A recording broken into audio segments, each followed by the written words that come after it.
روش اختیار کرتا ہے اللہ تعالیٰ کوئی نہ کوئی نجات کا راستہ اس کے لیے نکال دیتا ہے، کوئی نہ کوئی مخرج نکال دیتا ہے جہاں سے اس کے لیے معاملات آسان ہو جاتے ہیں۔ وَيَرْزُقْهُ مِنْ حَيْثُ لَا يَحْتَسِبُ، اور اسے وہاں سے رزق دیتا ہے جہاں سے اسے گمان بھی نہ ہو۔ ہائے ہائے ہائے، رزق میں صرف دنیاوی جو ہم مال دولت اس کو ایک رزق سمجھتے ہیں، یہ رزق، یہ ایک رزق کا بالکل چھوٹا سا ٹوٹا ہے۔ اس سے بڑا رزق اللہ تعالیٰ ہمیں دے رہا ہے جس کی طرف ہماری توجہ نہیں ہے، اور وہ رزق ہے ہماری صحت۔ ایک شخص کے پاس کروڑوں روپے ہے لیکن اس کے گردے فیل ہو چکے ہیں، تو کس کام کا ہے؟ ایک بندے کے پاس اربوں روپے ہے لیکن اسے معدے کا السر ہے، وہ چاٹ نہیں کھا سکتا، وہ گول گپے نہیں کھا سکتا، وہ بریانی نہیں کھا سکتا، چاہے اس کے جتنے مرضی ہوٹل ہوں۔ تو دنیاوی مال و دولت کا آ جانا صرف یہ رزق میں سے، میں نے کہا یہ بالکل چھوٹا سا جز ہے، اس کو انسان یوٹیلائز کرے یہ بہت بڑی بات ہے۔ دنیاوی صحت جو اللہ نے انسان کو زندگی میں دی ہے، لوگ کہتے ہیں اللہ نے مجھے کیا دیا ہے؟ جو شخص یہ بات کرے نا اسے کو جی 1 کروڑ روپے لے دو، اپنی ایک آنکھ نکال کے مجھے دے دو، کوئی دے گا؟ اپنا ایک بازو توڑ کے دے دو، تو آپ ذرا 1 کروڑ ساروں کے اوپر لگانا شروع کریں، اربوں کے تو آپ خود ہیں۔ اور یہ تو میں صرف سمجھانے کے لیے کہہ رہا ہوں، یہ تو آپ گن بھی نہیں سکتے۔ قرآن پاک میں اللہ تعالیٰ نے فرمایا نا کہ اللہ کی نعمتیں اتنی زیادہ ہیں کہ تم انہیں شمار کرنا چاہو تو شمار بھی نہیں کر سکو گے۔ تو وہاں سے اللہ تمہیں رزق دے گا، تمہیں گمان بھی نہیں ہوگا۔ اب رزق کے لیے ضروری نہیں ہے کہ آپ کے پاس مال و دولت اور آپ کے ایسٹس بڑھ جائیں، یہ بھی اللہ تعالیٰ کا بہت بڑا رزق ہے کہ آپ کے پاس جو تھوڑے بہت ایسٹس ہیں وہ سلامت ہیں۔ کسی ایک میڈیکل کیس کسی گھر کے اندر 1 کروڑ پڑتی بندے کو بھی لا کے زیرو پہ کھڑا کر سکتا ہے۔ آپ کی زندگی میں کئی ایسے کیسز ہوئے ہوں گے، جدادیں تک بک جاتی ہیں۔ اور مجھے واصف علی واصف صاحب کی بات یاد آ گئی، وہ کہتے ہیں میں وہ مسجد میں بیٹھا ہوا تھا تو ایک بندے کو میں نے دیکھا کہ وہ دعا مانگ رہا ہے کہ یا اللہ 25 سال پہلے جو میں نے دعا تجھ سے کی تھی وہ واپس لے لے، بس یہ دعا کر رہا ہے۔ کہتے ہیں وہ فارغ ہوا تو میں نے اس سے پوچھا کیا ہوا؟ اس نے کہا جی 25 سال پہلے میں نے اللہ سے رو رو کے ایک بیٹا مانگا تھا، میری بیٹیاں ہی تھی صرف، اور وہ بیٹا میرے گاٹے فٹ ہو گیا، یعنی وہ نشے میں مبتلا ہو گیا، سارا گھر کا مال اس نے بیچ دیا، مجھے کنگال کر دیا، تو میں اللہ سے کہہ رہا ہوں یا اللہ یہ اولاد واپس ہی لے لے۔ تو یہ بھی تو ہو سکتا ہے نا۔ سورہ توبہ میں آتا ہے، اللہ تعالیٰ آتا ہے اپنے جو فاسق و فاجر لوگوں کے بارے میں کہ اللہ تعالیٰ چاہتا ہے کہ ان کی اولاد کو ہی ان کے لیے عذاب بنا دے، اولاد بھی عذاب بن سکتی ہے۔ اس لیے میں دعا کیا سکھائی گئی ہے؟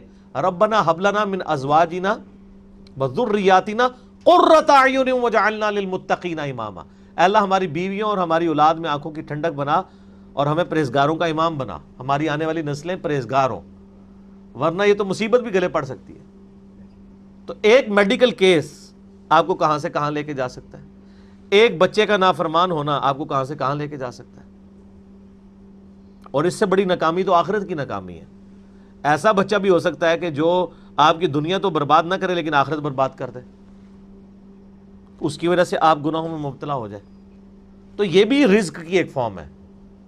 رزق صرف یہ نہیں ہے کہ آپ کے لیے مال پانی کھل جائے، بلکہ مال سبسسٹنس لیول پہ بھی موجود ہے، لیکن آپ کو کوئی ایسی تکلیف نہیں آ رہی کہ جس کی وجہ سے آپ کا مال نہیں نکل رہا۔ ورنہ ایک بندہ 10 لاکھ روپے مہینے کا کماتا ہے اور 9 لاکھ روپے اس کا نکل جاتا ہے، تو کیا فرق پڑا اس کو؟ اس نے کون سا ایسٹ بنا لی ہے؟ اور جو اذیت گزار رہا ہے ولادہ سے، اس کو تو کوئی سوچ بھی نہیں سکتا، جو ذہنی ٹینشن ہے۔ صحیح بخاری مسلم میں حدیث ہے، نبی علیہ السلام فرمایا ہمیشہ اپنے سے نچلے لوگوں کو دیکھو تو تمہیں یوں اللہ تعالیٰ کی نعمتوں پر صبر نصیب ہوگا اور قناعت نصیب ہو جائے گی، اوپر نہ دیکھو۔ اور پھر بخاری مسلم میں یہ حدیث ہے کہ ابن آدم کے پاس اگر سونے کی 2 وادیاں ہوں تو وہ خواہش کرے گا تیسری وادی بھی مجھے مل جائے، اس کا پیٹ صرف قبر کی مٹی بھرے گی، والعیاذ باللہ تعالی۔ بخاری مسلم دونوں میں حدیث ہے کہ انسان کہتا ہے میرا مال میرا مال میرا مال، نبی علیہ السلام فرمایا تیرا مال تو وہ ہے جو تو نے کھا پی لیا یا پہن کر بوسیدہ کر دیا یا اللہ کی راہ میں خرچ کر کے آخرت کے لیے محفوظ کر لیا، باقی جتنا مال ہے وہ تو تیرے ورثہ کا مال ہے، تو کہتا ہے میرا مال ہے۔ پھر بخاری مسلم دونوں میں حدیث ہے کہ نبی علیہ السلام نے فرمایا کہ انسان کے 3 دوست ہیں، ایک دوست ہی اس کی قبر تک ساتھ جاتا ہے، وہ اس کے اعمال ہیں، باقی جو دو دوست ہیں وہ باہر ہی رہ جاتے ہیں، اس کے رشتہ دار اور مال، اب مال ساتھ جاتے ہیں۔ مال بھی آپ ساتھ لے کے جا سکتے ہیں، لیکن وہ مال جو آپ نے پہلے اپنی زندگی میں اپنی مرضی سے اللہ کی راہ میں خرچ کر دیا ہے، وہ اللہ کے ڈیوائن بینک میں جمع ہے۔ وہ قرآن پاک میں سورۃ البقرہ میں آیا 700 گنا تک کہ اللہ تعالیٰ کر کے لوٹائے گا، بلکہ یہاں تک فرمایا کہ یہ اللہ تعالیٰ کو تم قرض دے رہے ہو اور اللہ تعالیٰ اس قرض کو لوٹائے گا۔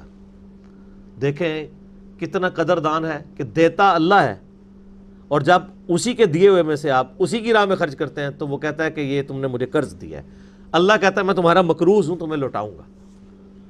یہ ہے اللہ تعالیٰ کی قدردانی۔ جامعہ ترمذی میں حدیث ہے، مسند امام احمد میں موجود ہے کہ نبی علیہ السلام فرمایا کہ جب بھی کوئی شخص دعا کرتا ہے وہ خالی نہیں جاتی، یا تو اس دعا کے عوض جو تم نے مانگا وہ اللہ تمہیں عطا کر دیتا ہے، یا اس سے بہتر، یعنی اس کی برکت سے اللہ تعالیٰ بہتر نعم البدل دیتا ہے، تمہاری کوئی تکلیف ٹال دیتا ہے، یا پھر اس دعا کو سنبھال کے رکھتا ہے قیامت کے دن کے لیے، اور اس دعا کے ایکویلنٹ تمہیں اجر عطا فرما دے گا۔ تو دعا تو بہت ضروری ہے، اللہ کی طرف رجوع لانا ہے۔ ٹاپک اور طرف چلا جائے گا، فی الوقت اس کی طرف آپ کنسنٹریٹ کریں کہ اللہ تعالیٰ مارا ہے کہ تمہیں وہاں سے رزق ملے گا، تمہیں گمان بھی نہیں ہوگا۔ وَمَن يَتَوَكَّلْ عَلَى اللَّهِ، اور جو کوئی اللہ پر توکل کرے، فَهُوَ حَسْبُهُ، تو اللہ اس کے لیے کافی ہے۔ ان اللہ بالغ امری، اللہ تعالیٰ تو اپنا کام پورا کر کے رہتا ہے، لیکن قد جعل اللہ لکل شیء قدرا، اللہ نے ہر معاملے کے لیے ایک اندازہ مقرر کر رکھا ہے۔ اسی کو ہم وہ کہتے ہیں نا کہ اللہ کے ہاں دیر ہے اندھیر نہیں ہے، لیکن یہ دیر بھی ہم صرف سمجھانے کے لیے کہتے ہیں، وہ دیر نہیں ہے، وہ اللہ کا رول ہی یہی ہے کہ اللہ تعالیٰ نے کسی معاملے کو کس لیول کے اوپر جا کے ایڈریس کرنا ہے۔ 23 سال تک مشرکین عرب کو دیکھیں نا مہلت ملی ہے، کتنے لوگوں نے کہا کہ دیکھو کان پک گئے ہیں ہمیں سنتے ہوئے، نبی علیہ السلام ہمیں دھمکیاں لگاتے ہیں کہ قوم عاد قوم سمود کی طرح تم بھی برباد کر دیے جاؤ گے، جب وقت کے پیغمبر کا انکار کرو گے تو عذاب تو کوئی نہیں آ رہا۔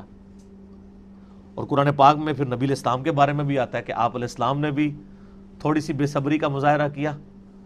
سورۃ الانعام کے سٹارٹ میں آپ پڑھ کے دیکھ لیں تو اللہ تعالیٰ نے پھر جلال فرمایا کہ اے نبی تم چاہو تو جاؤ زمین میں کوئی سرنگ تلاش کر لو، یا آسمان میں کوئی سیڑھی لگا کے ان کی مرضی کا معجزہ انہیں لا کے دکھا دو۔ ہم اپنے فیصلوں میں یعنی کسی کے پابند نہیں ہیں۔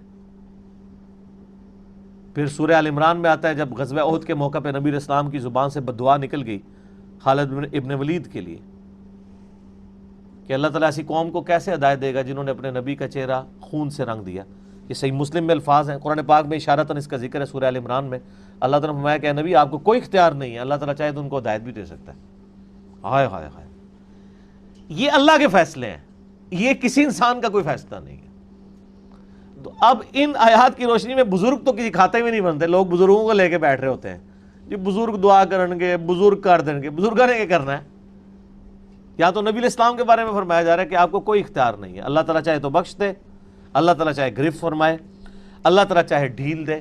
اللہ نے ہر کام کے لیے ایک اندازہ مقرر کیا ہوا ہے، وہ اسی موقع کے اوپر اللہ تعالیٰ اس چیز کو اسٹیبلش کرتا ہے۔ وہ اللہ کے ڈیوائن علم میں ہے کہ کب اللہ تعالیٰ نے اسلام کا غلبہ کروانا ہے۔ جب نہیں کروایا تو 13 سال میں 125 بندے ہی مسلمان ہوئے ہیں، اور اگلے 13 سال کے اندر دونوں سپر پاورز بھی الٹ دی گئی ہیں۔ دونوں طرف ٹائم پیریڈ تو ایک ہی